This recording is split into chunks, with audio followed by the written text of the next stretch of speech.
వీక్షకులందరికీ నమస్కారం. అందరికీ నూతన ఆంగ్ల సంవత్సర శుభాకాంక్షలు. చాలామందికి క్యూరియాసిటీ ఉంటుంది, వచ్చే సంవత్సరం గ్రహగతుల్లో ఏమైనా మార్పులు ఉన్నాయా? అసలు నిజానికి క్యూరియాసిటీ ఉన్నా లేకపోయినా తెలుసుకోవాల్సినటువంటి విషయం ఏంటి అంటే గ్రహగతులు ఎలా ఉన్నాయి.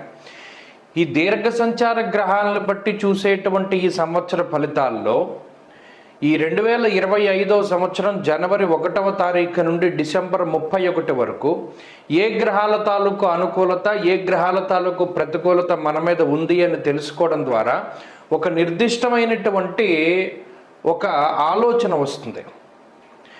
పలానా గ్రహం మనకు అనుకూలంగా ఉంది, పలానాది ప్రతికూలంగా ఉంది అని ఒక ఇయర్ని ప్లాన్ చేసుకోవచ్చు. ఉదాహరణకి గురువు అనుకూలంగా ఉన్నట్టయితే ఆ సంవత్సరంలో నూతన వస్తువులు, వాహనాదులు, ఉద్యోగంలో ఎదుగుదల, లేదా ఏదైనా ఇల్లు కట్టుకోవడము, సంతానం కలగడం, వివాహాది శుభకార్యక్రమాలు జరగడం, ఇటువంటి వాటి మీద ఎక్కువ ప్రభావాన్ని చూపిస్తారు. శనేశ్వరుడు అనుకూలంగా ఉంటే ఆర్థిక స్థితిగతులు మెరుగుపడుతూ ఉండడం, రాజకీయ లబ్ధి ఉండడం, జనాకర్షణ కలగడం, వ్యాపారాభివృద్ధి కలగడం, విదేశీయానం కలగడం, ఇటువంటివన్నీ కూడా జరుగుతాయి.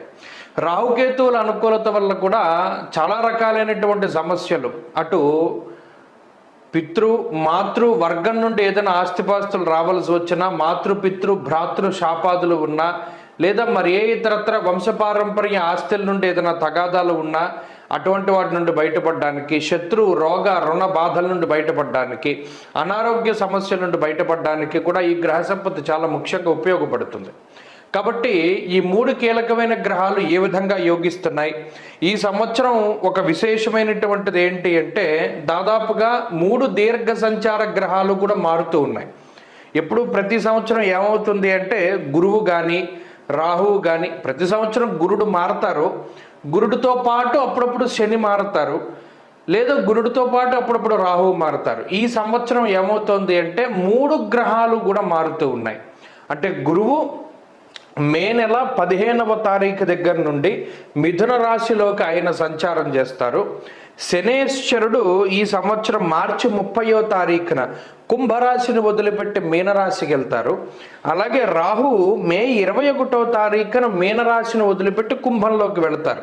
రాహుకేతువులు వక్రంలో ప్రయాణం చేస్తారు కాబట్టి వెనక్కి వెళతారు. సో ఒకే నెలలో 2 పెద్ద గ్రహాల మార్పు. అదేంటి?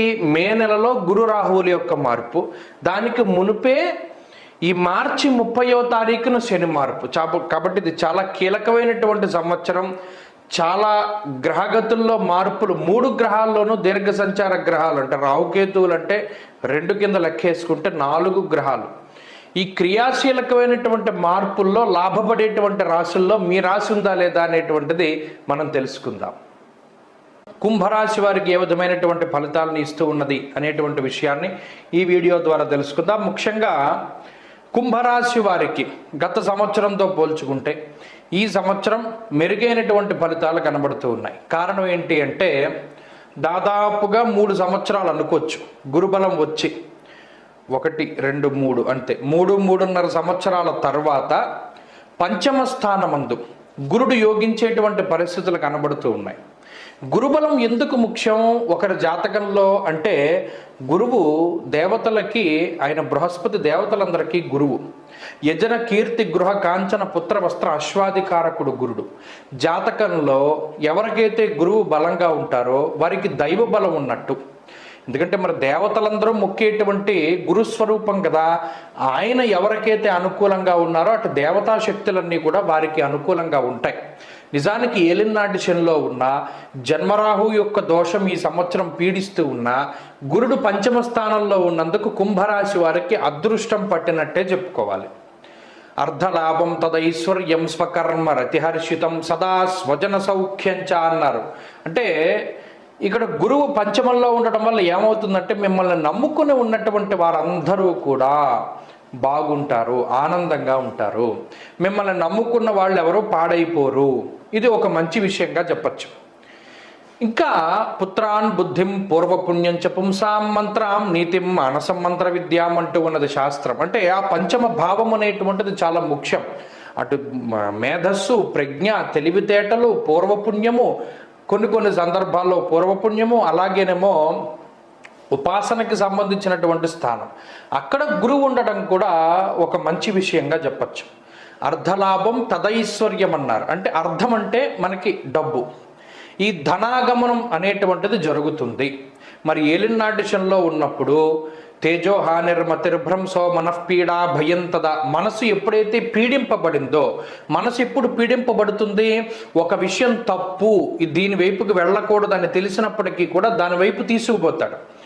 నిజంగా మనం చేసేది తప్పు అని తెలిసినప్పటికీ దాన్ని మనం ఆపుకోలేకపోతాం. వ్యసనే జన్మగే శనవు, అది వ్యసనమైన, స్త్రీలోలత్వమైన, లేకపోతేనేమో లేదా పర విషయాలపై, మనకి సంబంధం లేనటువంటి విషయాలపై.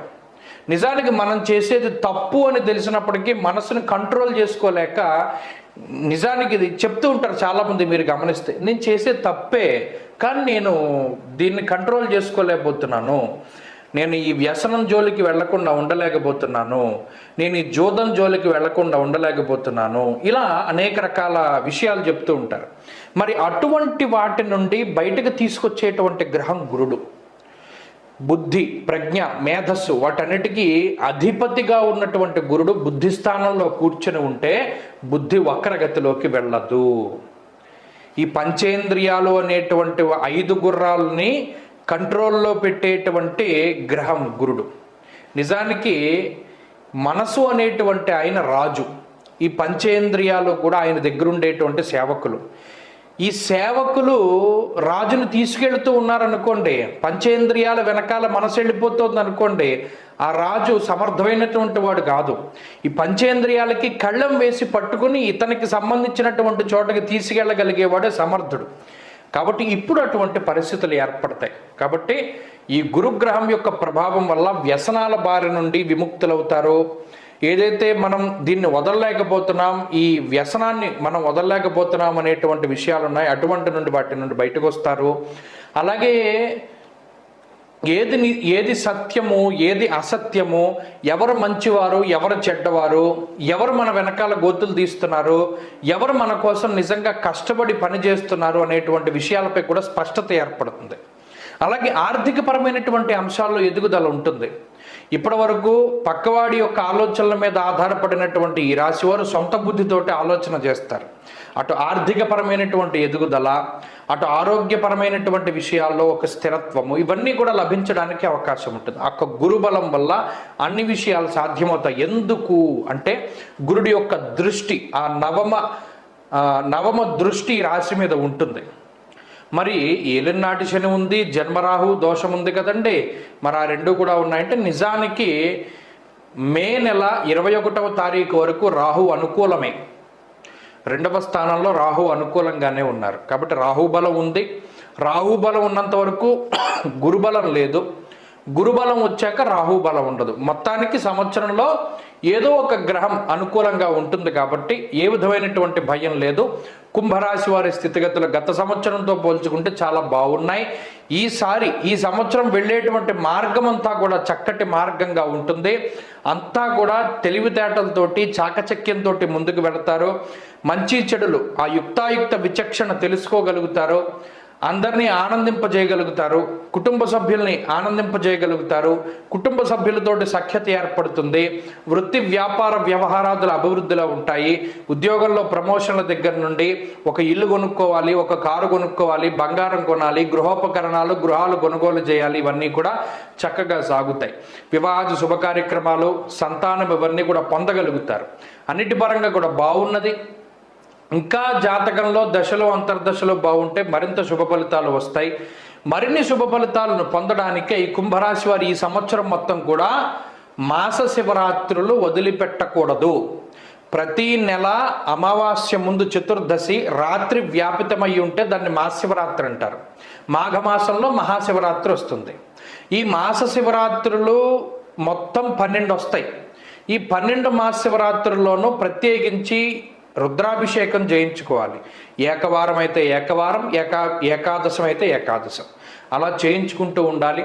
అలా చేసుకుంటూ ఉంటే మంచి ఫలితం వస్తుంది. శని త్రయోదశులు ఎప్పుడైనా అమావాస్య ముందు ప్రత్యేకించి వస్తే ఆ రోజున కూడా తైలాభిషేకం శనేశ్వరుడికి చేసుకోవడం. లేదండి ప్రతినిత్యం మేము చదువుకోవాలి స్తోత్రం ఏదైనా చెప్పండి, హనుమాన్ చాలీసాని మించినటువంటి మంత్రం ఈ రాశి వారికి లేదు. అది చదువుకుంటూ ఉండండి, మంచి జరుగుతుంది. స్వస్తి.